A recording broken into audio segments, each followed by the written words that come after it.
Okay, we're gonna be talking about rocks. Rocks are basically an organic element and also something that's very natural. Therefore, usually we try to make things of non-symmetry, but at the same time we also have to remember that we have to acknowledge the forms of these rocks. Where do they come from? When we're For those who have no knowledge of how to draw rocks, usually you get rock shapes like this, or and they might look like clouds or something else, which I'm not going to mention on video, and it's very undistinguishable. It's hard to read what it is. Again, we have to really understand how these forms come off. And I like to start off with basically a box, right? That form, and within that box we're going to cut down the box into areas of non-symmetry, because that's going to give us a nice value. And again, you can cut it out, cut it in, because if you look at natural rocks, they are coming up from different sizes and shapes, whether they are slates, or whether they are of a canyon, or even pebbles, right? So ideally what we're doing is really putting form to it, and then basically why we started a box is just like perspective. You have to understand what the forms are, then you start cutting into shapes or building within that the box, which a lot of people have, when they don't understand form, their drawings are going to come out not convincing. At the same time, also the forms do not relate to what they're trying to convey visually. Now, whether you're doing in Photoshop or not, it doesn't matter. I just like to draw equally between Photoshop and also pencil, because sketching with a pencil and sketching with Photoshop is a little different. Again, having a light source, right? Planning out your light source to create some values, to create some of these things will always help. And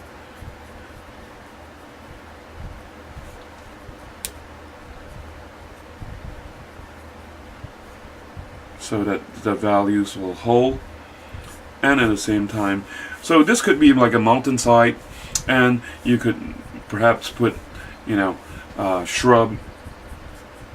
shrubbery, right, or even cacti growing on these rock areas.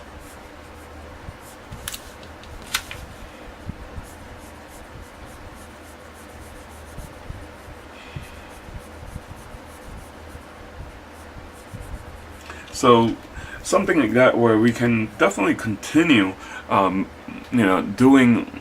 on and on and on. Again, when you're doing obviously in Photoshop, or you can use brushes, or you can create textures of how you are gonna emulate the rock pattern on the surface. And again, here I'm just gonna quickly, I'm always trying to dimensionally bring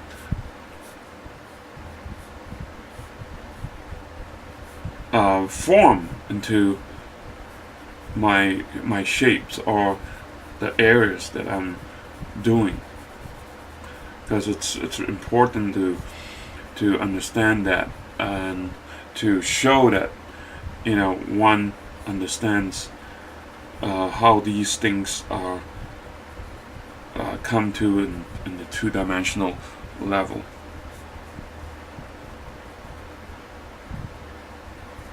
some, indentations because of the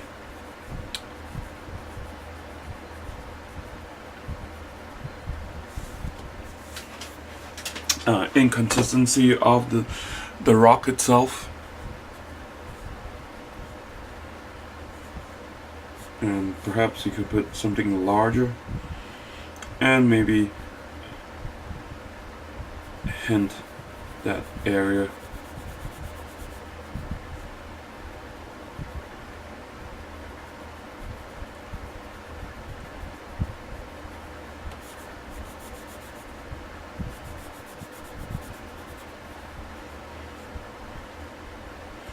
And you can put, again, making sure that it's got textural indentations, which can help one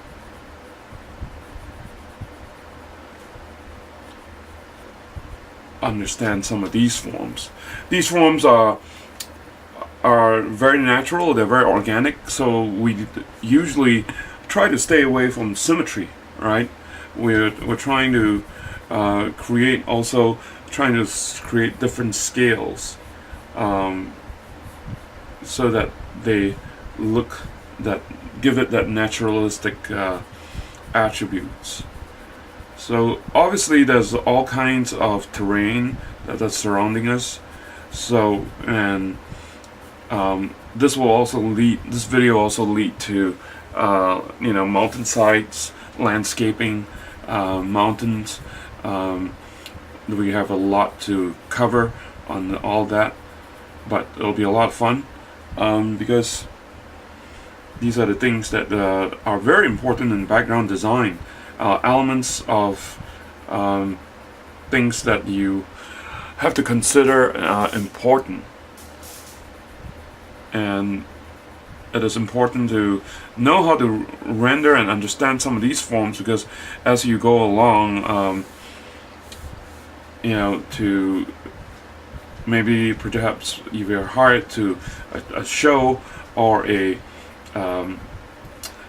studio where the project entails a lot of natural elements, one needs to really understand how to hold that, how to render that, how you bring that to life, which is very, very important. So again, we can be doing also going out and sketching is very, very important, because you sometimes may encounter different elements, even a superficial rock that might be a little different from what you regularly see. So again, some of the texture that you're going to hold and suggest is going to be a little different.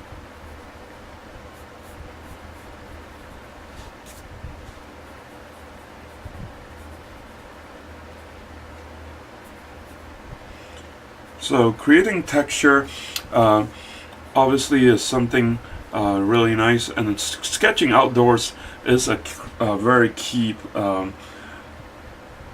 element, because one of the things is really understanding what you're doing, and also at the same time you are looking at lighting.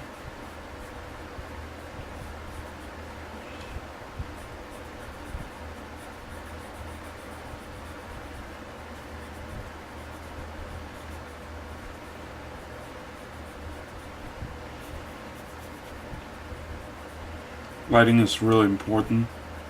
So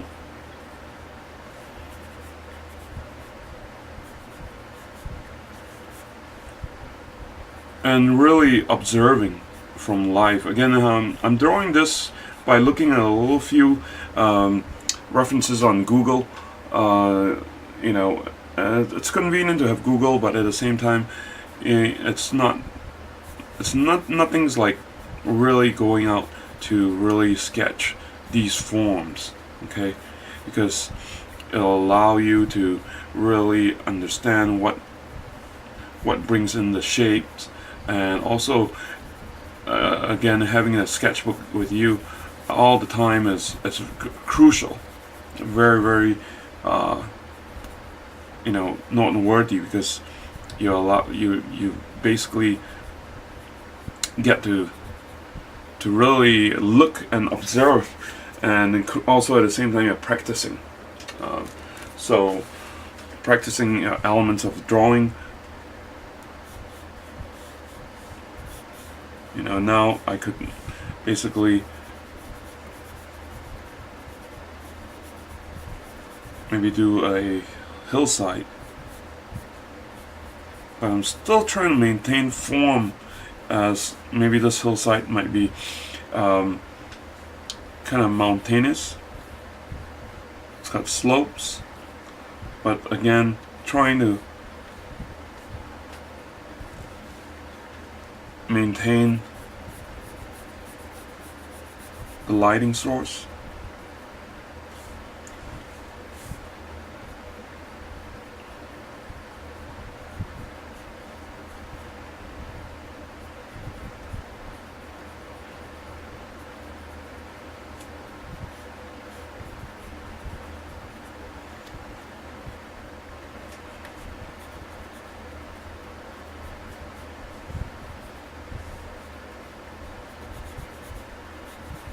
So all these elements, I'm still carving in areas of shadow, cast shadow.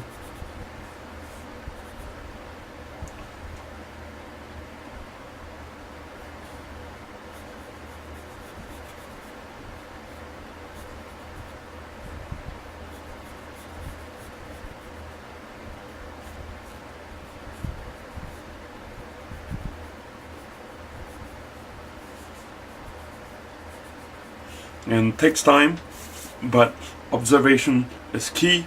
Observation, understanding your forms, breaking down all your forms to the simplest shapes can always help one to identify some of these things.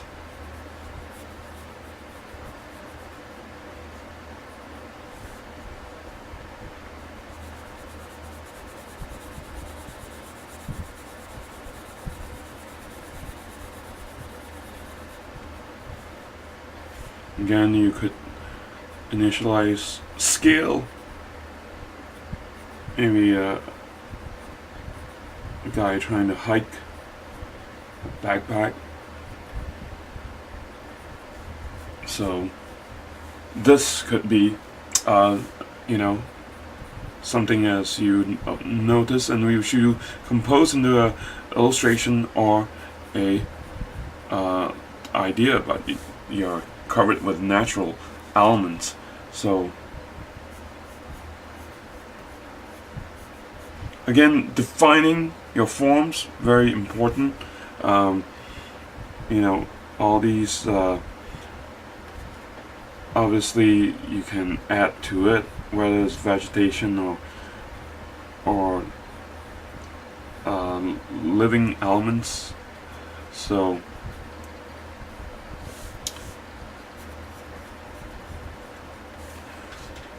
but one will take a time to render, and also but to really understand the form is key. It's very very crucial. When you're also doing, like, perhaps if you've been to Utah or Grand Canyon, stuff like that, usually you might want to start, let's say if you're doing a canyon area. Again, building that thing from that rectangle or the square is very important, and then cutting it, right? Cutting your shapes down. So now this could be, a side of like one of the foundations of rock area. Just like if you've been to anywhere in Utah, they have beautiful structures and eloquent rock formations carved by the wind, and also by water. That's how rocks are formed. Some of the areas there.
So obviously you can render to add more cut-ins to make it more natural.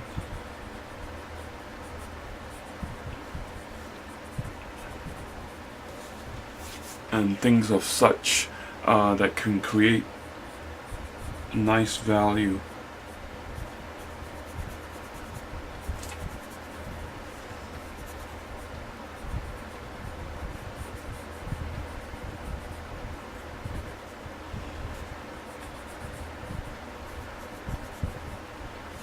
So, rocks as such can be really of value.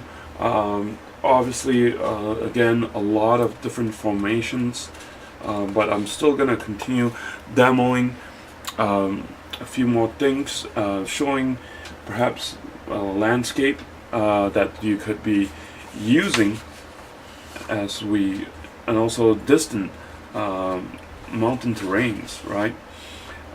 Really creating different sizes, very important. From big to small, just going back to this, indicating perhaps as small pieces of rock here will always be very convincing.